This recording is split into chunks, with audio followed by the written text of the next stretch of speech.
1000 చేతులలో 500 ధనస్సులు పట్టుకుని 500 బాణాలని ఏకకాలంలో ప్రయోగించాడు పరశురాముడి మీద.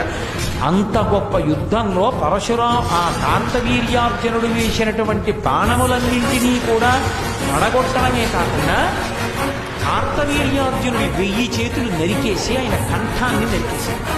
కార్తవీర్యార్జునుడు చచ్చాడు. ఆ నెత్తురోడిపోతున్నటువంటి పరశువుని పట్టుకుని తిరిగి వచ్చాడు తండ్రి దగ్గరికి. ఆవును తీసుకుని, నాన్నగారండి ఆవును తీసుకొచ్చాను. కొన్ని లక్షల మంది సైన్యాన్ని తెగటార్చి కార్తవీర్యార్జునుడు యొక్క 1000 చేతులు నరికి చంపేశారు.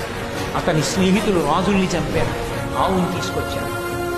అంటే తండ్రి జమదగ్గినని ఎంత పనిచేశావురా. ఒక ఆవు వాళ్ళు తీసుకెళ్ళిపోయారనుకో, అది మనకి అదృష్టం ఉంటే తిరిగి వస్తుంది. కానీ ప్రభువుని చంపేవే, అది చాలా దోషం. ప్రభువు విష్ణువాంశ సంభూతుడు. అంత గొప్ప చక్రవర్తి కార్తవీర్య